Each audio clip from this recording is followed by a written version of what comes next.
Hello everyone, welcome to Moni and Mommy. This is refresher course module for the class 6th English. Today we are going to discuss about the young ones, unit 5 and reading comprehension unit 6. இந்த ரெண்டு யூனிட்ஸுமே உங்களுக்கு ஈஸியாக புரியணும் அப்படின்னா வீடியோவை skip பண்ணாமல் பாருங்கள். Full explanation பார்த்தீங்கன்னா தான் உங்களால் அசஸ்மெண்ட் பார்ட்டுக்கான ஆன்சர்ஸை புரிஞ்சிக்க முடியும். நீங்கள் இப்போ தான் நம்ம சேனலில் ஃபஸ்ட் டைம் பார்க்குறீங்க அப்படின்னா இதுக்கு முன்னாடி நடத்தின யூனிட்ஸோட லிங்க்ஸ் டிஸ்கிரிப்ஷனில் கொடுத்துருக்கேன், மேலே கார்ட்ஸ்லையும் கொடுத்துருக்கேன். ஸோ நீங்கள் அதையெல்லாம் மறக்காமல் பாருங்கள். இது வரைக்கும் நம்ம சேனலை நீங்கள் சப்ஸ்கிரைப் பண்ணல அப்படின்னா கீழே இருக்க சப்ஸ்கிரைப் பட்டனை ப்ரெஸ் பண்ணி சப்ஸ்கிரைப் பண்ணிவிடுங்க. பக்கத்தில் இருக்க பெல் ஐக்கானை கிளிக் பண்ணி ஆல்ன்ற ஆப்ஷனை செலக்ட் பண்ணிவிடுங்க. ஸோ தட் நம்ம இனிமேல் போடுற வீடியோஸோட நோட்டிஃபிகேஷன்ஸ் எல்லாமே உங்களுக்கு தானாகவே வந்துடும்.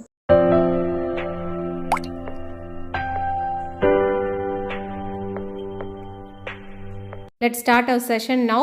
Unit 5, Young Ones.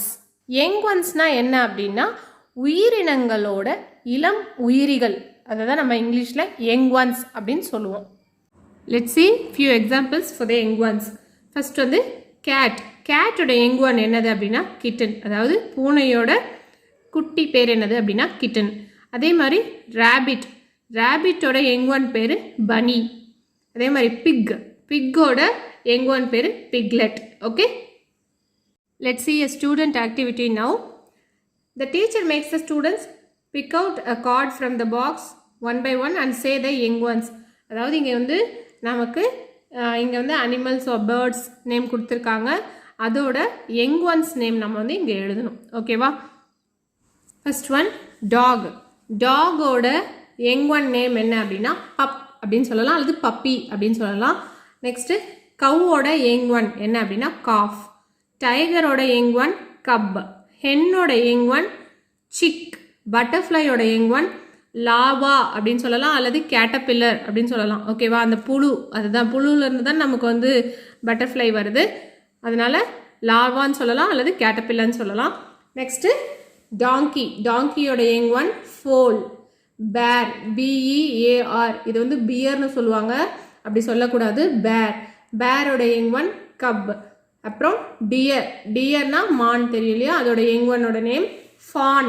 FAWN, PAN.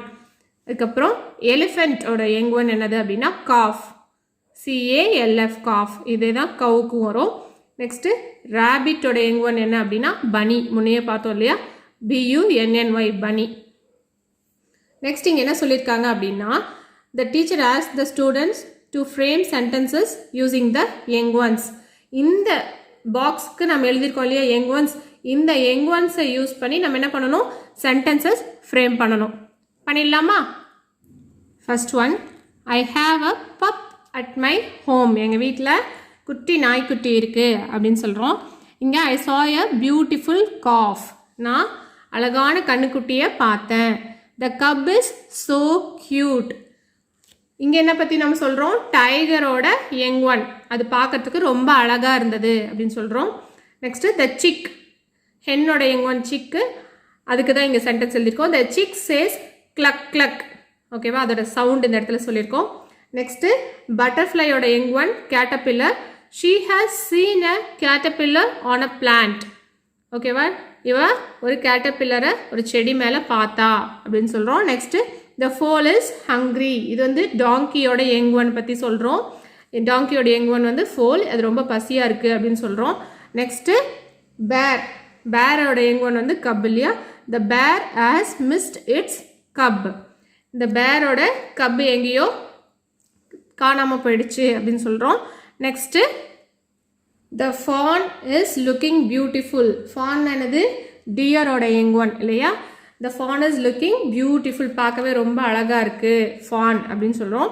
Next ninth one, எலிஃபெண்ட்டோட யங் ஒன் என்னது calf. Elephant takes care of its calf. Elephant வந்து அதோட குட்டியை ரொம்ப நல்லா பார்த்துக்குது அப்படின்னு சொல்கிறோம். Next 10th one, last one, ரேபிட்டோட யங் ஒனை பற்றி சொல்கிறோம். A bunny is playing in a garden. பனின்றது வந்து ரேபிட்டோட யங் ஒன், அது வந்து கார்டனில் விளையாடிட்டுருக்கு அப்படின்னு சொல்கிறோம். Let's see the assessment part now. Find out the correct answer by rearranging the jumbled letters in brackets. இங்கே வந்து என்ன கொடுத்துருக்காங்க, இங்கே யங் ஒன்ஸ் என்னென்ன அப்படின்னு கேட்டிருக்காங்க. அந்த யங் ஒன்ஸோட நேம்ஸ் வந்து இந்த இடத்துல ஜம்பிள்ட் லெட்டர்ஸாக கொடுத்துருக்காங்க. அதை நம்ம வந்து கரெக்டாக அரேஞ்ச் பண்ணி இங்கே எழுதணும். ஓகேவா? First one, the young one of fish. ஃபிஷ்ஷோட யங் ஒன் என்னன்னு கேட்டிருக்காங்க. இங்கே என்ன வரணும்? Fry, FRY, fry. Okay, next the young one of hen is chick. முன்னவே பார்த்தோம், CHICK, chick. Next the young one of the goat is kid, KID, kid. The young one of the horse is foal, FOAL. இது முன்னையே பார்த்தோம் இல்லையா? Next the young one of the lion is cub, CUB, cup. Second roman, fill in the blanks. இங்கே என்ன கேட்டிருக்காங்க? கொடுத்துருக்கிற அனிமல்ஸோட young once name கேட்டிருக்காங்க, எழுதிடலாம். The young one of a tiger is cub, CUB, cub. இது முன்னவே பார்த்தோம் இல்லையா?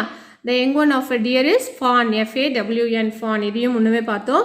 The young one of an elephant is cub, CUB, cub. இந்த இடத்துல எலிஃபண்ட்டுக்கு E வரணும். The young one of an elephant is cub. The young one of a sheep. ஷீப்போட young one என்னது அப்படின்னா lamb, ஆட்டுக்குட்டி. ஓகேவா? LAMB, lamb. The young one of a kangaroo is joy, JOEY, joy. இது வந்து கங்காருன்னு சொல்லக்கூடாது, கேங்கரு. ஓகேவா? இதுதான் correct pronunciation. Let's move to third Roman. Match the following. First இந்த சைடுக்கான அனிமல்ஸ் கொடுத்துருக்காங்க, இந்த சைடு வந்து யங் ஒன்ஸ் கொடுத்துருக்காங்க. மேட்ச் பண்ணணும். ஃபாக்ஸோட யங் ஒன் என்னது அப்படின்னா கப். ஓகேவா? You can match like this also. Next டக்கோட யங் ஒன் என்னது? டக்லிங்.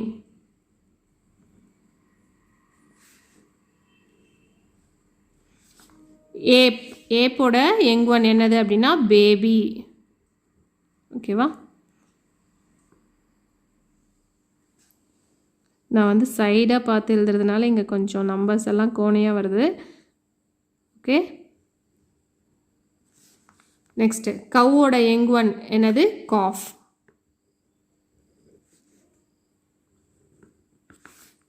ஸ்னேக்கோட young one snakelet. ஓகேவா?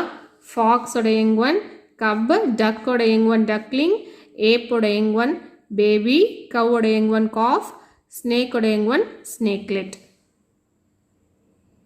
Fourth Roman, look at the picture and write the young one.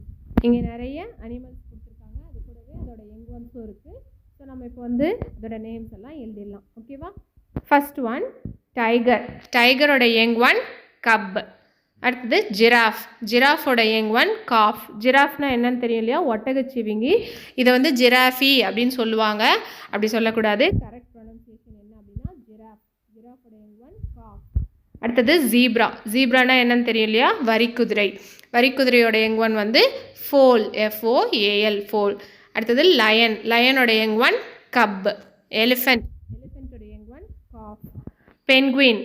பென்குயினோட young one என்னது? Chick. அடுத்தது rhino. ரைனோவோட young one cough.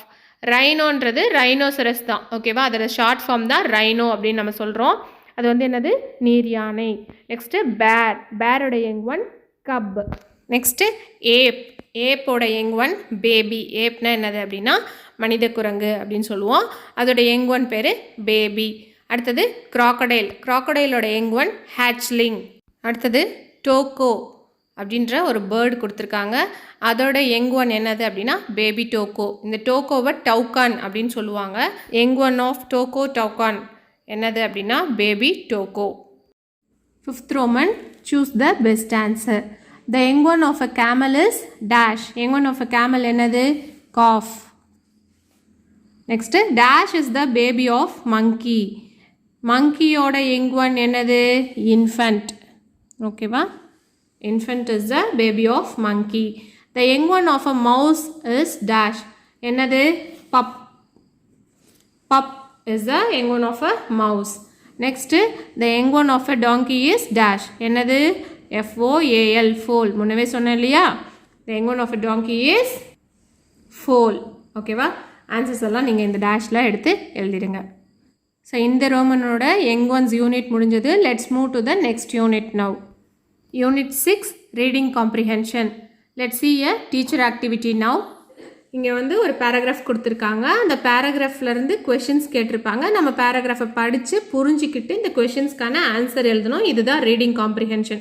ஓகேவா? என்ன story கொடுத்துருக்காங்க அப்படின்னா த கவுஸ் அண்ட் த லயன். இது உங்களுக்கு நல்லா தெரிஞ்ச ஸ்டோரி தான். என்னன்னு பார்க்கலாம். 4 cows lived in a forest near a meadow. They were good friends and did everything together. They grazed together and stayed together, because of which no tigers or lions were able to kill them for food. But one day, the friends fought with each other and went to graze in a different direction separately. A lion saw this and decided that it was the perfect opportunity to kill the cows.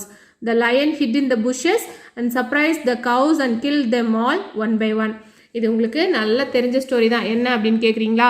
4 பசுக்களும் ஒரு சிங்கமும் கதை. அதாவது 4 பசுக்களும் ஒட்டுகாக இருக்கும், எங்கே போனாலும் ஒட்டுகாக இருக்கும், எங்கே மேய்ஞ்சாலும் ஒட்டுகாக போய் மேயும். அதனால் என்ன பண்ண முடியாது, மற்ற விலங்குகளால் அதாவது புலியோ சிங்கமோ என்ன பண்ண முடியாது, அதனால் அவங்கள வந்து தாக்க முடியல, ஏன்னா எல்லோரும் ஒட்டுக்காக இருந்தனால. பட் அவங்களுக்குள்ள ஏதோ பிரச்சனை வந்து அவங்க என்ன பண்ணிடுவாங்க, இனிமேல் நம்ம யாருமே ஒட்டுக்காக போய் மேயக்கூடாது, நம்ம தனித்தனியாக போய் மேயணும் அப்படின்னு சொல்லிட்டு 4 பக்கம் 4 பசுக்கள் போயிடும். இதை வந்து நல்ல சான்ஸாக யூஸ் பண்ணி இந்த சிங்கம் என்ன பண்ணிடும், பார்த்துட்டே இருந்து ஒவ்வொரு பசுவாக என்ன பண்ணிடும், அது கொன்னுடும் இல்லையா, கொன்று சாப்பிட்ரும். இதுதான் வந்து இந்த ஸ்டோரி. இது உங்களுக்கு நல்லா தெரியும். ஸோ இங்கே வந்து என்ன கொஸ்டின்ஸ் கேட்டிருக்காங்க, ஹூ வேர் குட் ஃப்ரெண்ட்ஸ், யார் இங்கே நல்ல ஃப்ரெண்ட்ஸாக இருந்தாங்க. First 4 cows. 4 cows were good friends. யார் ஃப்ரெண்ட்ஸாக இருந்தாங்க, 4 cows வந்து ஃப்ரெண்ட்ஸாக இருந்தாங்க. why did the cows go to graze separately, ஏன் இந்த cows எல்லாம் தனித்தனியாக மேய போச்சு. the cows fought with each other and went to graze separately. என்ன பண்ணிக்கிச்சுங்க, ஒன்றுக்கு ஒன்று சண்டை போட்டுக்கிட்டு தனித்தனியாக மேய போயிடுச்சு. what have you learned from this story, இந்த கதையிலேருந்து நீங்கள் என்ன தெரிஞ்சுக்கிட்டீங்க அப்படின்னு கேட்குறாங்க. என்ன தெரிஞ்சுக்கிட்டீங்க, யூனிட்டி இஸ் ஸ்ட்ரென்த், ஒற்றுமையாக இருக்கிறது தான் பலம் அப்படின்றத நம்ம இந்த ஸ்டோரியிலேருந்து தெரிஞ்சுக்கிறோம். ஓகேவா? Let's see a student activity now. இங்கே ஒரு போஸ்டர் கொடுத்துருக்காங்க. எதை பற்றி அப்படின்னா it is about environmental protection. ஓகேவா? என்ன கொடுத்துருக்காங்க, வேர்ல்ட் என்விரான்மெண்ட் டே June 5th அப்படின்னு சொல்லிட்டு இந்த என்விரான்மெண்ட் டேக்கான போஸ்டர் கொடுத்துருக்காங்க. ஸோ இங்கேருந்து நமக்கு என்ன பண்ணியிருக்காங்கன்னா கொஷின்ஸ் கேட்டிருக்காங்க. அதுக்கு நம்ம இந்த போஸ்டர்லேருந்து நம்ம என்ன தெரிஞ்சுக்கிறோம் அப்படின்றதுக்கு நம்ம வந்து ஆன்சர்ஸாக எழுத போகிறோம். ஓகேவா? First question, what do you infer from this poster, இந்த போஸ்டர்லேருந்து நம்ம என்ன தெரிஞ்சுக்கிறோம்னு கேட்குறாங்க. This poster denotes that June 5th is world environment day. June 5th நம்ம உலக சுற்றுச்சூழல் தினம் கொண்டாடுறோம் அப்படின்றத வந்து தெரிஞ்சுக்கிறோன்னு எழுதியிருக்கோம். Next, why do we celebrate world environment day, இந்த செகண்ட் கொஷினுக்கான ஆன்சர் நான் இங்கே எழுதியிருக்கேன் கீழே. we celebrate world environment day to protect the nature and environment for our future generation. நம்ம இந்த உலக சுற்றுச்சூழல் தினம் எதுக்காக கொண்டாடுறோம் அப்படின்னு கேட்குறாங்க. எதுக்காக, நம்ம வந்து நம்மளோட இயற்கையை வந்து பாதுகாக்கவும் நம்மளுடைய சுற்றுச்சூழலை பாதுகாக்கவும் தான் இதை கொண்டாடுறோம். எதுக்காகலாம் இதை பாதுகாக்கணும் அப்படின்னா நமக்கு பின்னாடி வர சந்ததியினருக்கும் இந்த இயற்கையும் இந்த சுற்றுச்சூழலையும் நம்ம விட்டு செல்லணும் அப்படின்றதுக்காக தான் நம்ம இந்த வேர்ல்ட் என்விரான்மெண்ட் டே வந்து செலிப்ரேட் பண்ணுறோம். ஓகேவா? Next, what must do we do to protect our environment, நம்ம இந்த சுற்றுச்சூழலை எப்படி பாதுகாக்கணும் அப்படின்னு கேட்குறாங்க.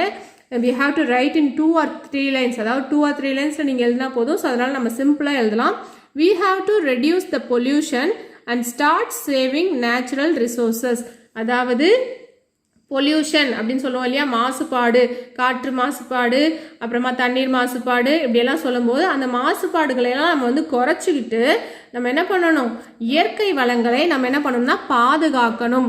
அது பண்ணாவே நம்மளோட சுற்றுச்சூழலை நம்மளால் பாதுகாக்க முடியும். அதை நம்ம வந்து நமக்கு பின்னாடி வர சந்ததியினருக்கும் கொடுக்க முடியும் அப்படின்னு தெரிஞ்சுக்கிறோம். Okay, let's move to the assessment part now. Read the story and answer the following questions. இங்கேயும் நமக்கு ஒரு பேராகிராஃப் கொடுத்துருக்காங்க. இந்த பேராகிராஃப்லேருந்து கொஷின்ஸ் கேட்டிருக்காங்க. அதுக்கான ஆன்சர்ஸ் இந்த பேராகிராஃப்லேயே இருக்கும். ஸோ நம்ம நல்ல பேராகிராஃபை படித்து புரிஞ்சுக்கிட்டு நம்ம இங்கே ஆன்சர் எழுதலாம். ஓகேவா? ஃபஸ்ட்டு என்ன ஸ்டோரி அப்படின்னு பார்க்கலாம். One day a fox became very hungry and went in search for some food. He searched everywhere but couldn't find anything that he could eat. Finally, he went in a vineyard. He saw some bunches of grapes hanging from the vines. He tried to reach them, but they were too high. To reach the grapes, the fox had to jump high in the air. As he jumped, he opened his mouth to catch the grapes, but he missed. The fox tried again, but missed it again. He tried a few more times, but kept failing. Finally, the fox decided it was time to give up and go home. While he walked away, he muttered, "I am sure the grapes were sour anyway." இது உங்களுக்கு நல்லா தெரிஞ்ச story தான். என்ன அப்படின்னா, ஒரு நரிக்கு ரொம்ப பசிக்கும். அதுக்கு எதுவுமே திரும்பி பார்த்தா சுற்றி முற்றி ஒன்றும் கிடைக்காது அது சாப்பிட்றதுக்கு. ஸோ அப்படியே போயிட்டே இருக்கும்போது அங்கே ஒரு திராட்சை தோட்டத்தை பார்க்கும். அந்த திராட்சை தோட்டத்தில் போய் திராட்சைகளை சாப்பிட்லாம் அப்படின்னு நினைக்கும் போது அந்த திராட்சை அங்கெல்லாம் எப்படி இருக்கும், கொத்து கொத்தாக இருக்கும் இல்லையா, அதெல்லாம் மேலே ரொம்ப ஹைட்டாக தொங்கிட்டு இருக்கும். அதனால் என்ன பண்ண முடியாது, இப்படி பறித்து சாப்பிட முடியாது. ஸோ என்ன பண்ணோம், ஜம்ப் பண்ணி ட்ரை பண்ணோம் அதை பறிக்கிறதுக்கு. ஆனால் அதனால் பறிக்கவே முடியாது. திரும்ப ட்ரை பண்ணோம், அதனால் திரும்பவும் ஜம்ப் பண்ணி ட்ரை பண்ணும்போது திரும்பவும் என்ன பண்ண முடியாது, அதோட வாயில் கிரேப்ஸ் விழவே விழாது. ஐ மீன் அந்த கிரேப்ஸை அதால் பறிக்க முடியாது. ஸோ மறுபடியும் ட்ரை பண்ணி பார்த்துட்டு கடைசியில் என்ன பண்ணிடும், சரி வேண்டாம், நம்ம போதும், இதுக்கு மேலே நம்ம வீட்டுக்கு கிளம்பலாம் அப்படின்னு சொல்லிட்டு அது முடிவு பண்ணிவிட்டு என்ன பண்ணோம், அப்படியே கிளம்பி போகும்போது, நான் நினைக்கிறேன் இந்த பழம்லாம் ரொம்ப புளிப்பாக இருக்கும் அப்படின்னு சொல்லிட்டு, இதை தான் நம்ம சீச்சி இந்த பழம் புளிக்கும் அப்படின்னு சொல்லுவோம் இல்லையா, அதுதான் இந்த கதை.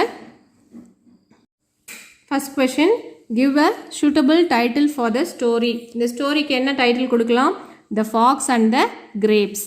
Second one, did the fox eat the grapes? No, the fox did not eat the grapes. சாப்பிட்டுச்சா கடைசி வரைக்கும்? நரி சாப்பிடவே இல்லை இல்லையா, திராட்சைகளை சாப்பிடல. Third one, why did the fox give up eating the grapes? ஏன் அந்த ஃபாக்ஸ் கிரேப்ஸை சாப்பிடாமல் விட்டுட்டு போயிடுச்சு? The fox tried many times to catch the grapes, but it failed all the times, so he gave up eating the grapes. என்ன பண்ணுச்சு, நிறைய time try பண்ணுச்சு, ஆனால் அது கிடைக்கல அப்படின்ட்டு என்ன பண்ணிடுச்சு, விட்டுட்டு போயிடுச்சு. What did the fox say to himself? கடைசியில் என்ன சொல்லிக்குச்சு தனக்கு தானே அது, I am sure the grapes were sour anyway. கண்டிப்பாக இந்த திராட்சை என்ன பண்ணும், புளிப்பாக இருக்கும், அதால் முடியலன்னு உடனே அது என்ன பண்ணிச்சு, இப்படி சொல்லி அதை சமாதானப்படுத்திக்கிச்சு. What do you think about the fox? The fifth question, நீங்கள் என்ன நினைக்கிறீங்க ஃபாக்ஸை பற்றி? The fox was lazy and so it could not reach its goal. Fox ரொம்ப சோம்பேறியாக இருந்ததுனால என்ன பண்ணிடுச்சு, தன்னைத்தானே சமாதானம் பண்ணிக்கிச்ச ஒழிய அதை அதோட முயற்சியில் வெற்றி பெறலை, இன்னும் முயற்சி பண்ணியிருக்கலாம். So it could not reach its goal. அதோட கோல் என்னது, அந்த கிரேப்ஸை சாப்பிட்ணுன்றது தான். அதை அது அடையவே இல்லை. இன்றைக்கான செஷன் உங்களுக்கு யூஸ்ஃபுல்லாக இருந்திருக்கும், புரிஞ்சிருக்கும்னு நினைக்கிறேன். இதில் ஏதாச்சும் உங்களுக்கு டவுட்ஸ் இருந்ததுன்னா கமெண்ட்ஸில் போஸ்ட் பண்ணுங்கள், கண்டிப்பாக நான் அதுக்கு எக்ஸ்ப்ளனேஷன் கொடுக்குறேன். இந்த வீடியோ உங்களுக்கு பிடிச்சிருந்தா லைக் பண்ணுங்கள், சப்ஸ்கிரைப் பண்ணுங்கள், உங்கள் ஃப்ரெண்ட்ஸ்க்கு ஷேர் பண்ணுங்கள். We will meet in next class. Thanks for watching.